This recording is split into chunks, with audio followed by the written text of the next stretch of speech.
Okay, we're not quite all here yet, but it's 11 o'clock, so we better get moving. Oh, some of you, long time no see. Really quite a pleasure having some of you in two classes in a row. So it's right. So I get to see you a lot. Wish you were all here, but this is about the best we can do right now. Okay, so last time we were talking about fixed points. We talked about stable and unstable fixed points. I want to take a look at some additional behavior today for these recurrence relations. So recall we were talking about, we had recurrence relations.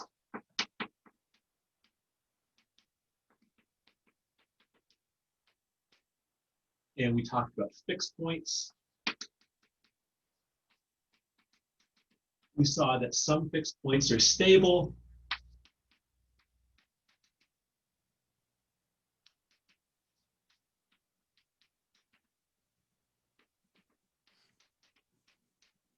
And others are unstable.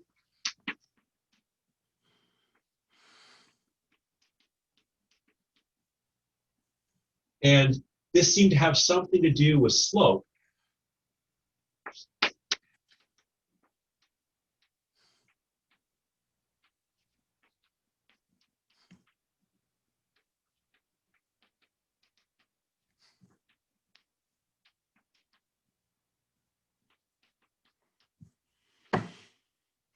Derivative, if we're talking about things that aren't straight lines.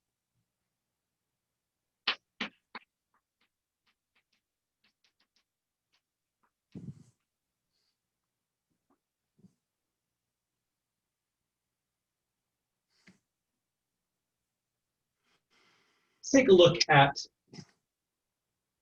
this recurrence relation. How about we have an plus 1. I guess I was calling them p for populations, but I want to use positive and negative numbers. So I'm just going to say a, whatever a stands for.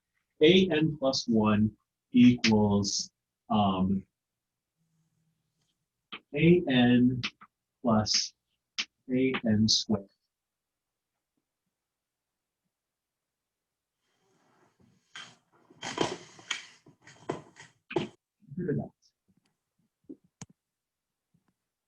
So first of all, are there any fixed points? And if so, where?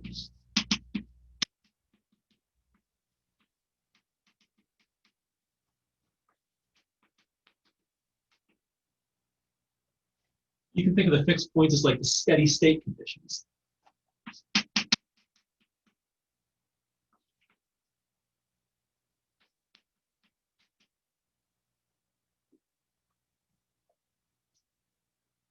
How do we figure out where the fixed points were last time? Setting an plus 1 equal to an. Yeah, let's set an. If the value that a has at the next time period is the value that we have at the current time period, it's a fixed point. Once that happens once, it will stay fixed there forever. So we'll just replace an plus 1 with an. An equals an plus an squared. If you don't like writing all those subscripts, you can just replace the whole darn thing with x and remember that you're working with an. So x equals x plus x squared. But it's not such a big deal to write the a sub n. And we can subtract an from both sides. So I end up with an squared equals 0. If something squared is 0, then that something is 0. So yeah, we have a fixed point.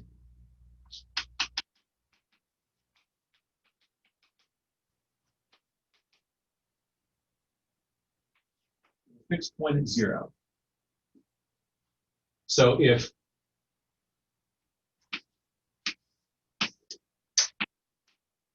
n is 0, sorry, if a0 is 0, then a1 is going to be 0 plus 0 squared, that's 0, and a2 is 0, and a3 will be 0, and we'll just get 0 squared. Perfect. So what kind of fixed point is it? It would be unstable because it would kind of run away with, well, wait. If it would be unstable if you were going in the positive direction, but it would be excellent. So let me just write up the question. I don't need the word recall up there. Where do I? Line of fixed point is this?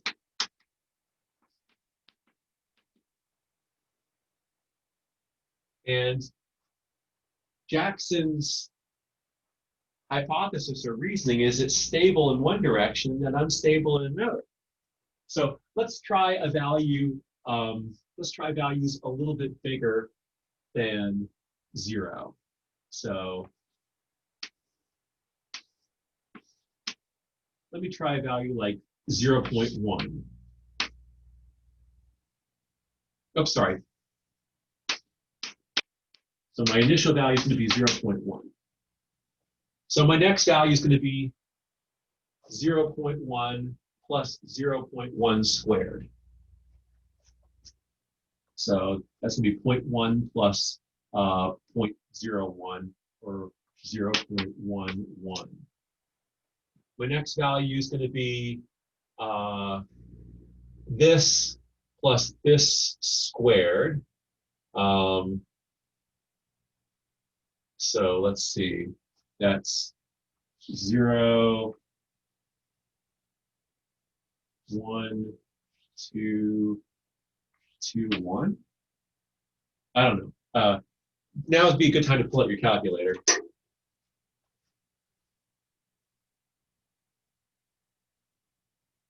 Or we could do this on Excel, but I don't think that might be overkill. So calculator. So 0.11 plus 0.11 squared equals, yay, that's right. And if I take this and add it to itself cubed,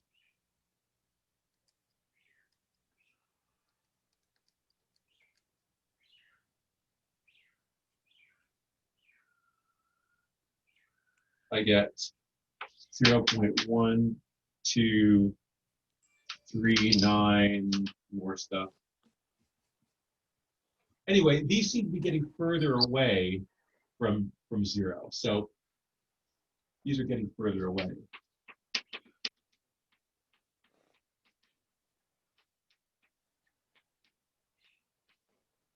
Zero. But let me pick a point on the other side of zero.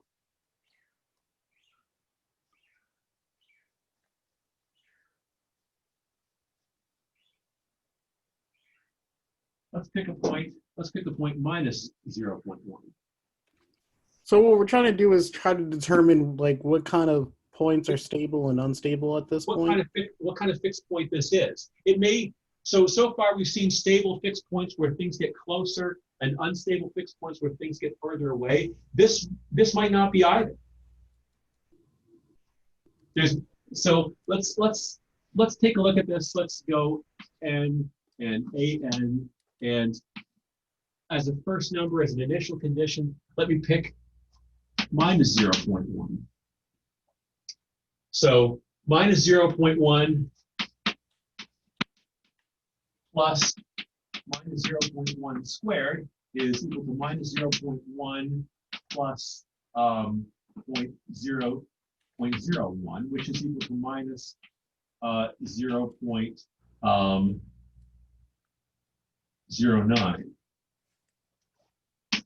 Minus 0.09. And if I do that again, oops. So if I take minus 0.09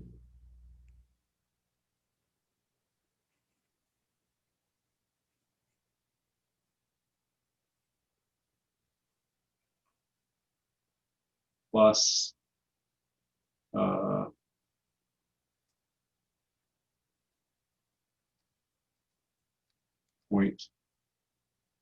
negative 0.09 squared, I end up with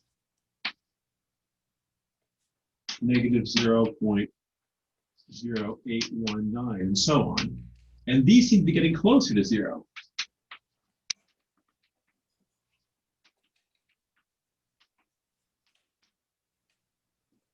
So it seems, if I pick a number to the right of zero, it seems to be moving further away. If I get a number to the, if I pick a number to the left of zero, they seem to be moving closer. Let's take a look at the graph.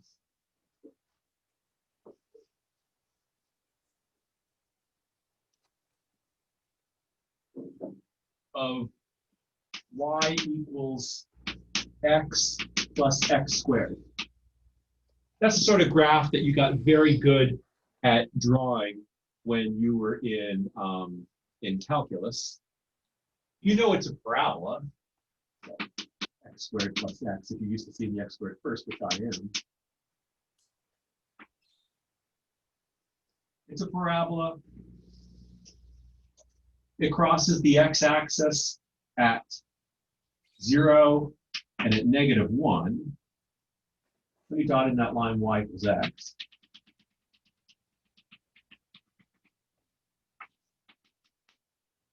And let me try to sketch in this parabola as best I can. Apologize in advance for my lousy drawing.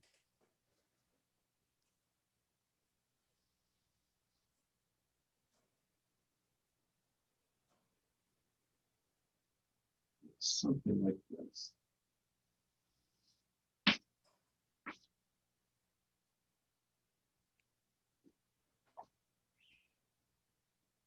Boy, that's a pretty sad looking parabola. I'm sure yours looks much better.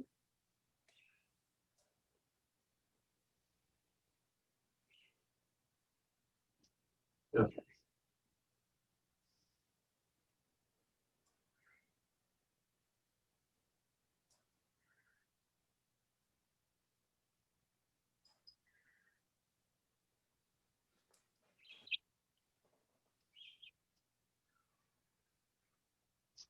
And we know that we have a fixed point whenever the curve touches or crosses the line y equals x. So we have that fixed point that we found before just by setting a n equal to a n plus 1. We found the fixed point at x equals 0.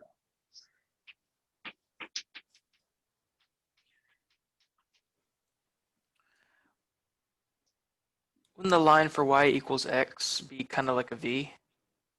No, that's you're thinking of y equals absolute value x.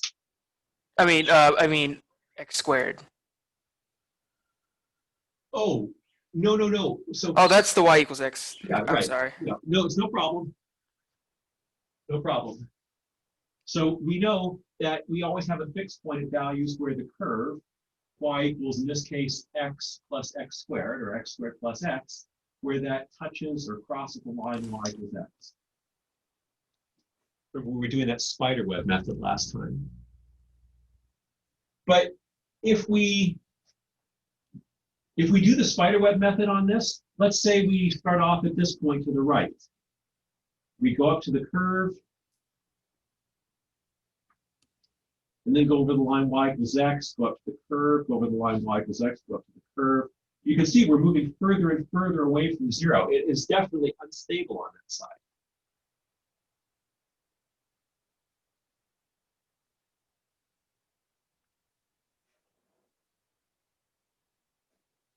But over here, let's say I start right here. I go to the curve, go to the line y equals x, go to the curve, go to the line y equals x. I'm getting closer and closer to 0.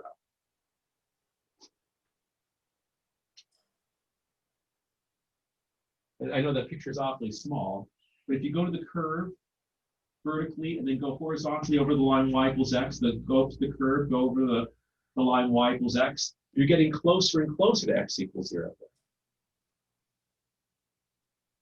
So what we're seeing here is a stable point at x equals 0, which a fixed point at x equals 0, which is not stable, and it's not unstable. It's stable from one side and unstable from the other.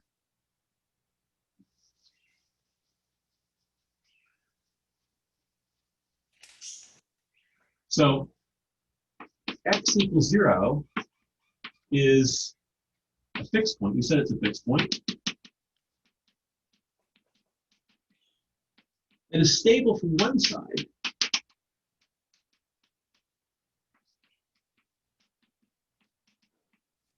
The positive side, to the right.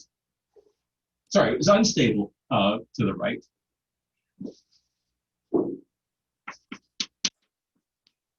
So it's unstable from one side, right of 0 or above 0, and unstable from the other side.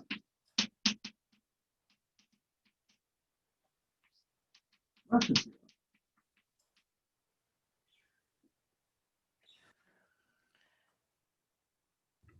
Wait, so in this case, it's unstable on both sides? No, oh, sorry, stable.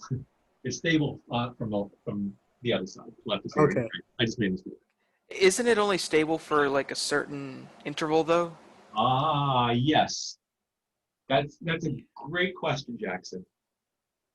So when we talk about stability,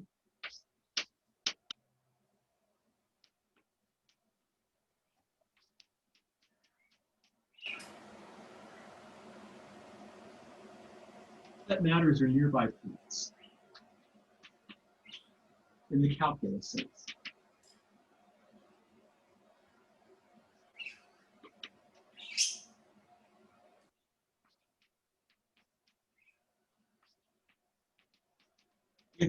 So let me give you, let's talk about this from sort of a physical standpoint.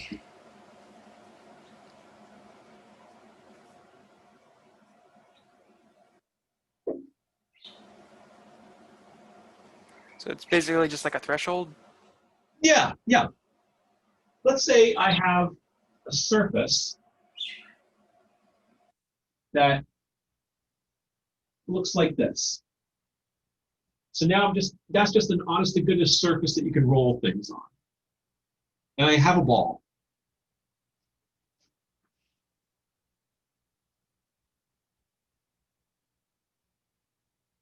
Let's say I put the ball down here, right at the very bottom of that little loop there, that curve.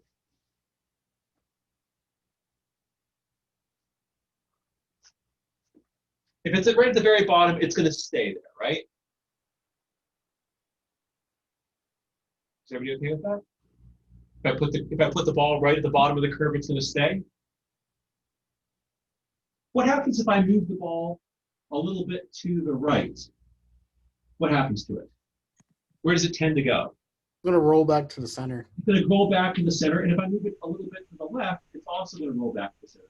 So if I put a ball there and it stays, this is a stable fixed point.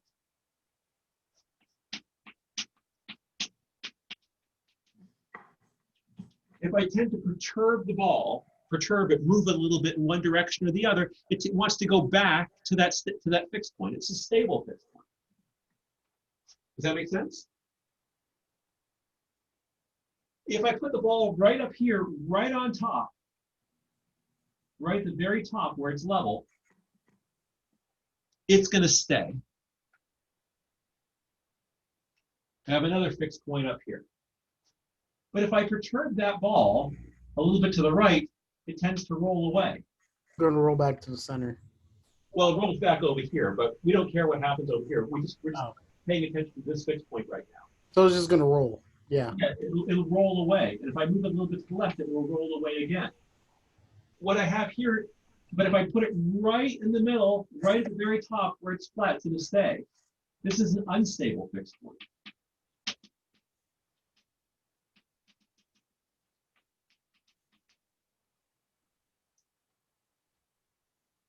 Over here, if I move the ball a little bit to the right or left, it tends to go back to the middle. Over here, if I move it to the right or left, it tends to move away from the middle.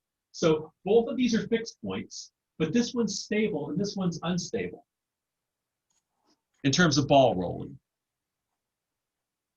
I'm not talking about drawing curves like, you know, x, whatever, before x plus x squared. This is just a ramp, a little surface I can roll balls on. So I have a stable fixed point here and an unstable fixed point here. And Jackson, coming back to your question, you can see that this is absolutely stable, but it only tends to roll back to that point first. It rolls away. So when we're talking about stability of fixed points, we only care about what's happening in the vicinity of the fixed point. We only care about what happens nearby. Is everybody okay with this ball rolling business of stable and unstable? Now, I could continue this curve. I could have it come down and flatten out and then keep going down. Kind of like the x cubed curve does. So this is supposed to be flat instantaneously. And then do this. If I put the ball right here at that one point where it's flat, it's going to stay there. So what would -1 be? Like if you put it onto -1, it would go directly to 0. And that's absolutely true. So don't worry, you will have plenty of opportunity to ask these kinds of questions coming up, because this is exactly the sort of thing we're about to get to. Okay.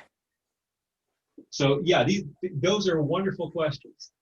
Now you can see that if I perturb this ball a little bit to the right, it's immediately going to want to move back there. Now it's going to keep going, so that doesn't.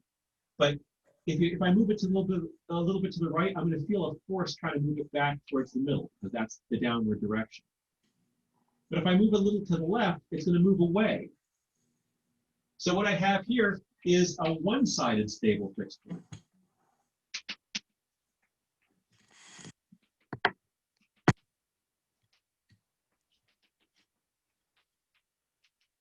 In terms of ball rolling. Here, no matter how I perturb the ball, it wants to roll away. Here, no matter how I perturb the ball, it wants to roll back. Here, no matter if I perturb the ball to the left, it wants to roll away. If I perturb the ball to the right, it wants to roll back.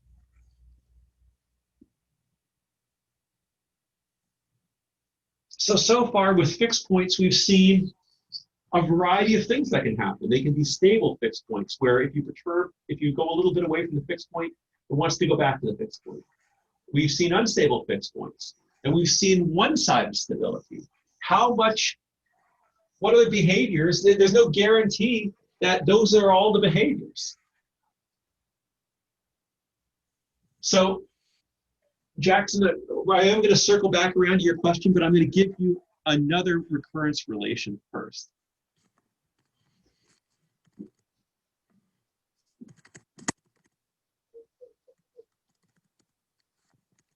So we're finished with this one for now. We're going to give you one that looks similar, but it'll be nicer for us to work with.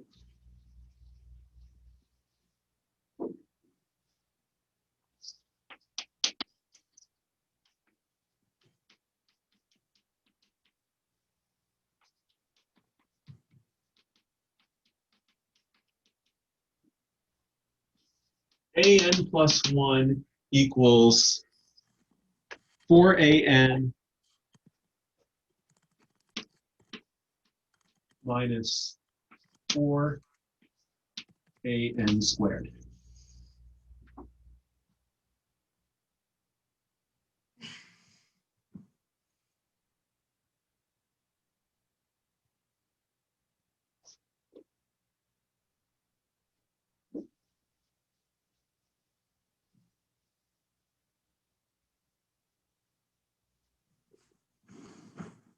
Start by sketching that curve that goes with this thing.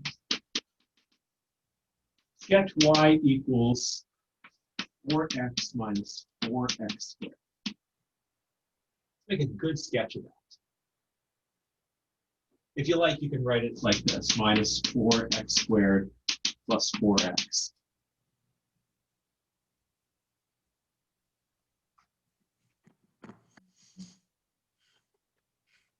First of all, what general shape does that curve have? Parabola. It's a parabola. Is it a right side up parabola or an upside down parabola? It's upside down. It's definitely an upside down parabola because the coefficient in front of the largest power of x is negative. So this is an upside down parabola. Coefficient in front of the largest power of x is negative. We can figure out where it crosses the x-axis. We can factor this.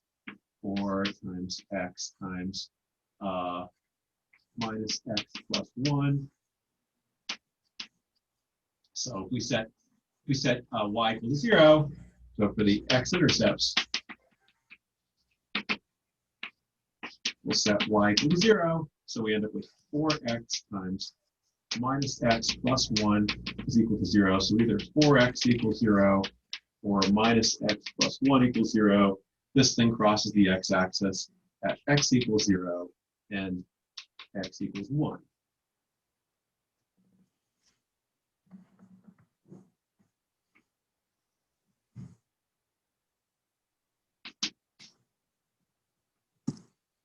Crosses the x-axis there, crosses the y-axis there. It's an upside-down parabola. Since it crosses the x-axis at 0, we don't even have to worry about where it crosses the y-axis. We already know it crosses the y-axis at 0. We don't have to worry about the y-intercept. We get that for free. It's an upside-down parabola. We know the vertex of that parabola is going to be exactly in the middle of these two places where it crosses the x-axis. So in other words, it's going to be at x equals a half. That's where in this case, the highest point of the parabola is going to be because it's an upside-down parabola. So let's figure out how high we are there. Let's set x equals 1/2 and figure out what y is. So y is going to be equal to 4 times a half minus 4 times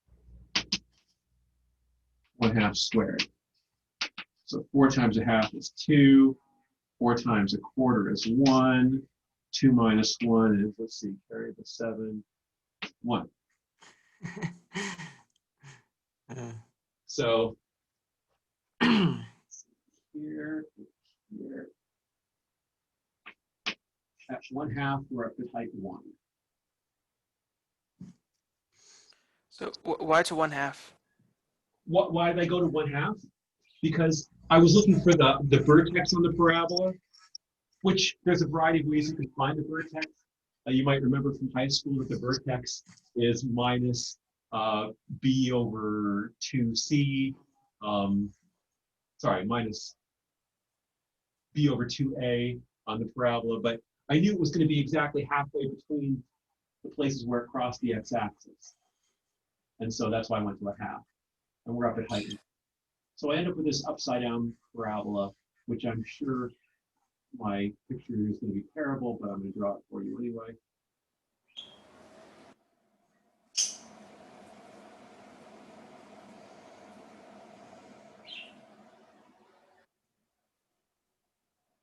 Okay, that's probably one of my less egregious parabolas.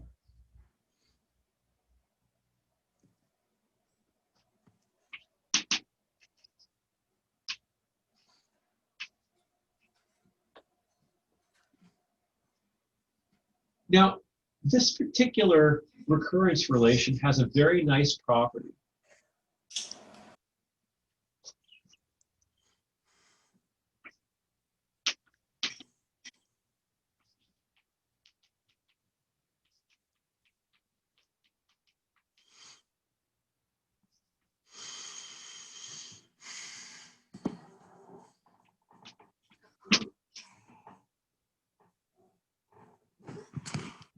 If an is between 0 and 1, what can you say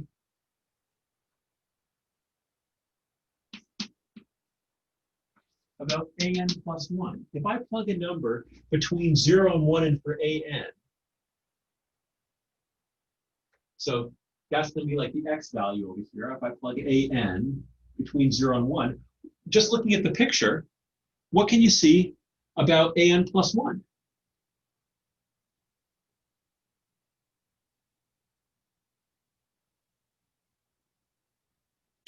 If the x value is between 0 and 1, what can you see about the y value?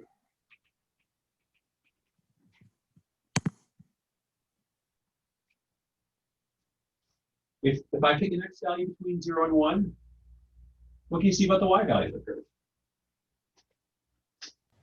Would it also be 0 and 1? Yes, also between 0 and 1, right? Because if I restrict myself to this piece of the curve, just between here, let me shade this in, just between here and here, if the x values are between 0 and 1, then the y values are also between 0 and 1. Then an plus 1 is also between 0 and 1. That's that you can see from the picture because the curve fits in a square. If the x values are between 0 and 1, the y values are between 0 and 1. That's super nice for us because it means if you start off with a value between 0 and 1 and you find the next value, and you find the next value, and you find the next value, they'll always be between 0 and 1. And you can see that from the picture. So how many fixed points does this curve have? How many fixed points are there?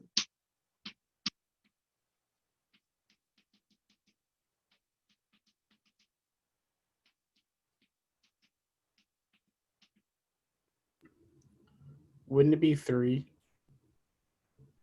So remember, the fixed points are where the curve crosses the line y equals x. Oh, my bad. So it's just 1. No, if you overshot one time and you undershot the other time. Oh, so it's 2. It's 2, right? Yeah, so here's the line y equals x. Y equals x is the line which goes uphill at 45 degrees. And then the same thing on the other side. So where are the fixed points? Another one on the right side. Yeah, so there's one right here. Here's the one that's kind of obvious. The one is 0. We can see 0 as a fixed point. So if a0 is 0, then 4 times 0 minus 4 times 0 is 0. And the next one is going to be 0, and the next one is going to be 0.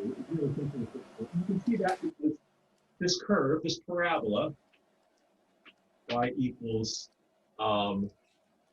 4x minus 4x squared.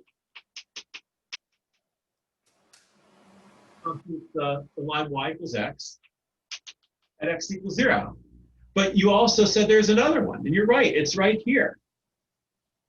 At that value of x. There's one at that value of x. And what am I doing? Okay. And we can go ahead and find these two values just by doing exactly what we've done before. We could set a n plus 1 equal to a. Or in other words, if you want to work with x's and y's instead, you could set y equals x. Find the other fixed point. So I'm just going to work with y and x this time. So I'll just set x equal to 4x minus 4x squared. So I end up with, let me bring everything over onto the left-hand side. So I have 4x squared. If I subtract off 4x from both sides, I'm going to have minus 3x. And that equals 0. Then I can factor out an x. So that leaves me with it 4x minus 3 equals 0. And that's fact, unless it's factors like this, either I have a product of two things that give me 0, either x equals 0, I already found that one, or 4x minus 3 equals 0. And if I solve this, I have 4x equals 3, or x equals 3/4. 3/4. So this is actually 3/4. So I didn't mess anything up.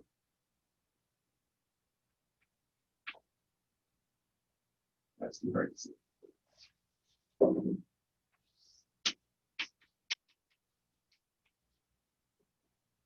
Let's just double check and make sure that that's a fixed point.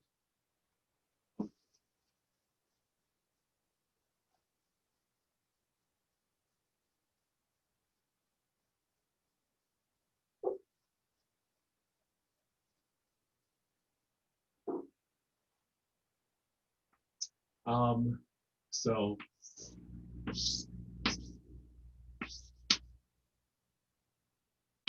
if my first value is 3/4,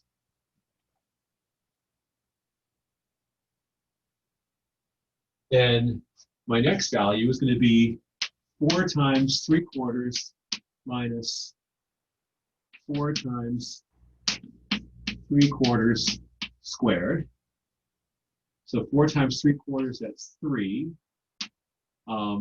minus 4 times 9/16, that's going to be 4 minus 9/4.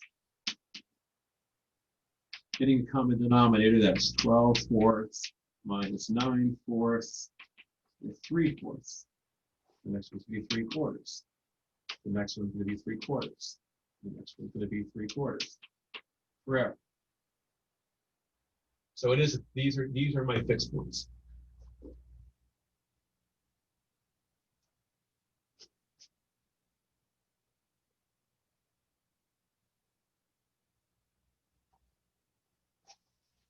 So 2 fixed points.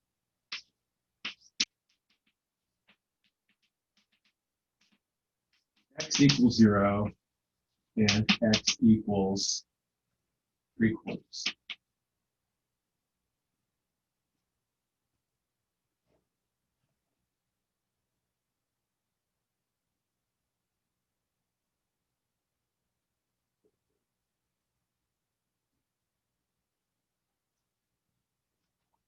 Now, we know that the stability of the fixed point has to do with the slope of the curve at these values.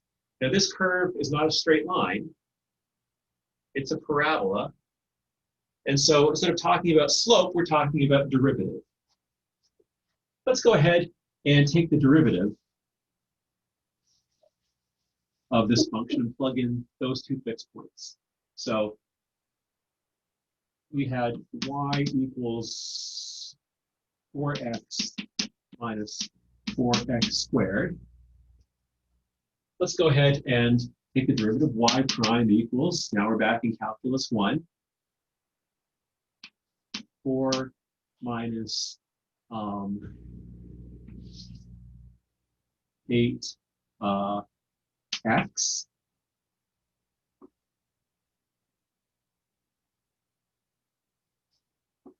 So at x equals 0, so my two fixed points are x equals 0 and x equals 3/4. At x equals 0, then y prime is equal to 4 minus 8 times 0, and that equals 4. And we saw that things that were steeper than 1 or steeper downhill than -1 were unstable. So x equals 0 is unstable.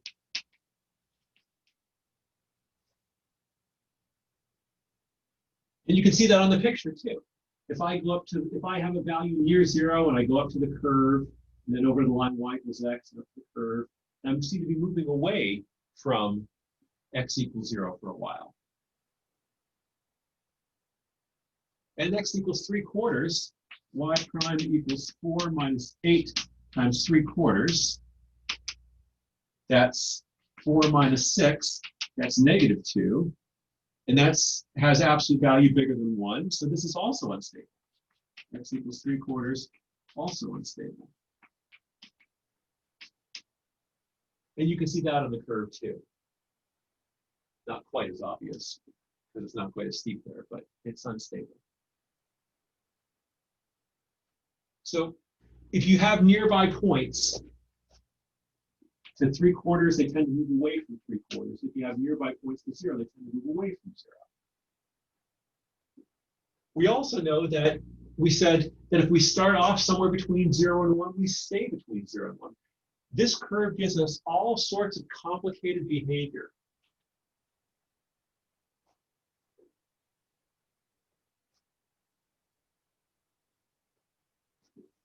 So Jackson, now I want to come to your question.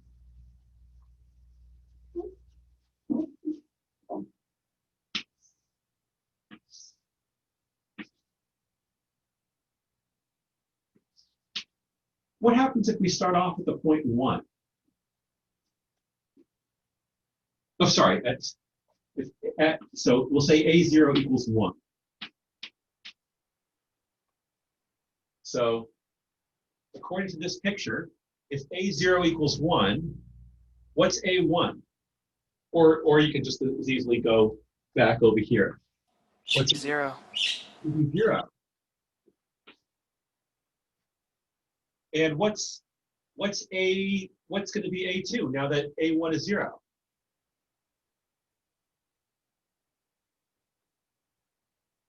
0. 0 and A3 can be 0. So once you're at 0, you're at 0. So if you start off at x equals 1, if you start off at A0 equals 1, then A1 is 4 times 1 minus 4 times 1 squared, that's 0. And once it's 0, it's 0 forever. So 1 isn't a fixed point, but 1 sort of feeds into a fixed point. So that's interesting. Professor, I got a question. Yeah. So for when you took the derivative and you plug in your two fixed points to see if they're stable or unstable, and you said they have to have an absolute value greater than 1, is that specific for this function? That's so. Let me.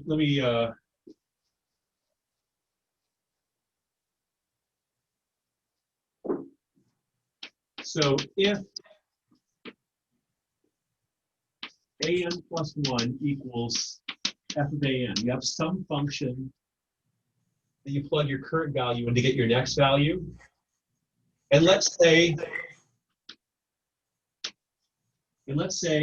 f is differentiable, it's smooth, it has a derivative.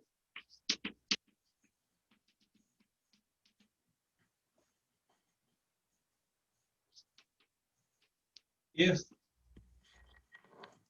let's say the number a 0 equals, what's a good letter to use?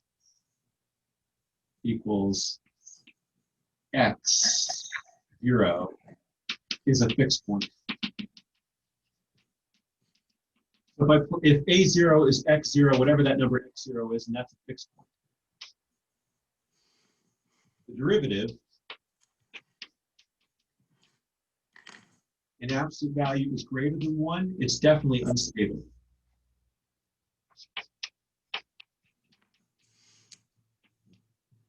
If the derivative at x0 is less than 1 in absolute value, it's definitely stable. If it's equal to 1, you could have one-sided stability with lots of things that are going on there. It can be very complicated. But if the derivative is less than 1 in absolute value, it's stable. If it's greater than 1 in absolute value, it's unstable. So the derivative at these two fixed points, this one, the derivative is 4. Here it's -2. They're both unstable. Wait. Yes, Jack? But wouldn't 3/4 be stable? It's not. I thought, like, Here,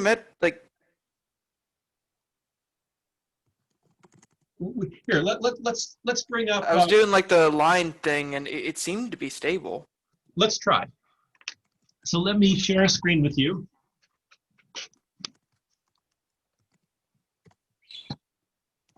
So let's see, just give me a second here.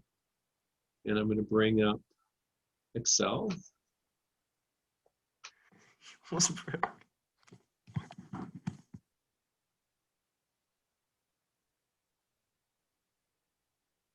So I'm so happy you're thinking about this and challenging it. That's great. That's what I want you to do all the time. Is everybody still there? Oh yeah, you're still there. Okay. So let's see. Let me do that and share the screen. And I want to share my Excel. Okay. So let's see. I will put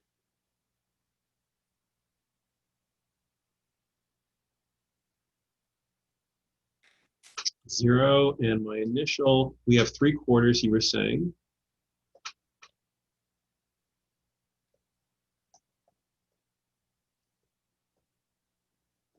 A1 plus, oops, right, 0.75, 3/4, there we go, that's better. Oh, for Pete's sake. Huh.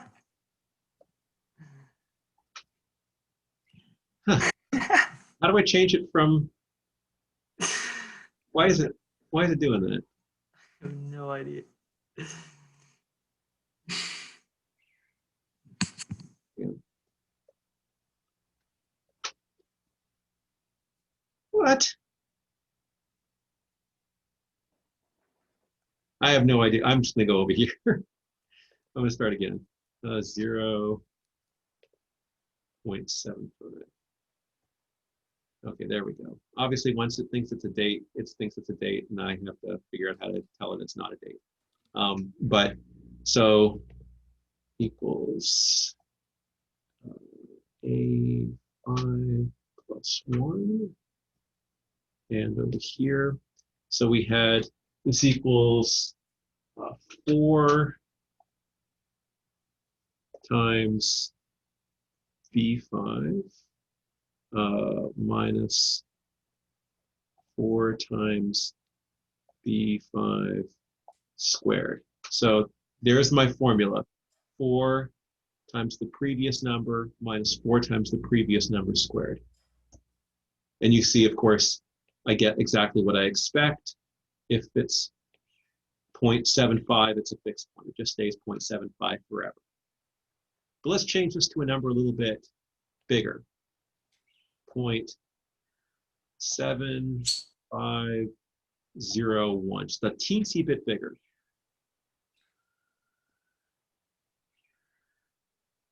You can see that it's getting further and further away from 0.75.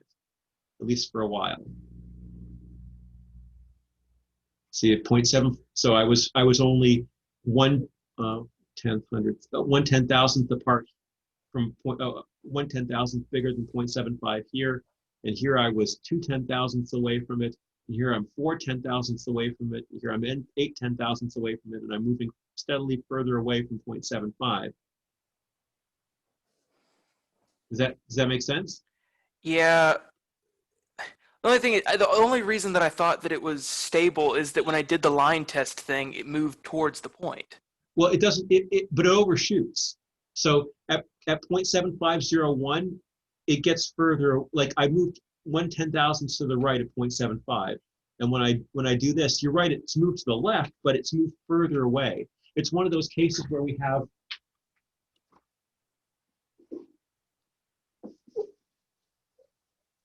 here's like the simplest case where we can have something like that. So say here's the line y equals x. Hey, Professor, could you stop sharing your screen? Oh, right. Good point. So, right, otherwise you can't see me. So let's say I have, this is the curve, a line with slope -2.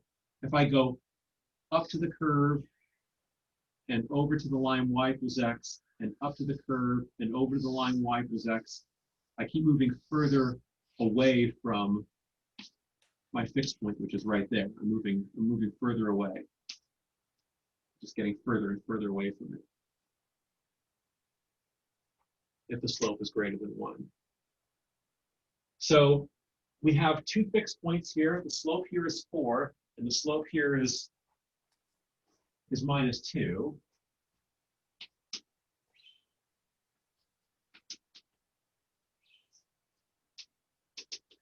They're both bigger in absolute value than 1. These are both unstable fixed points. Oh, shoot, I'm out of time. But there's all sort, so this is a really, really wonderful recurrence relation. There's all sorts of amazing behavior that happens here that doesn't happen when we're talking about linear stuff. And so we're going to see some of that next time. Any questions?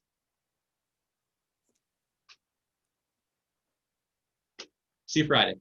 When's the video for linear going to get posted? The video for linear?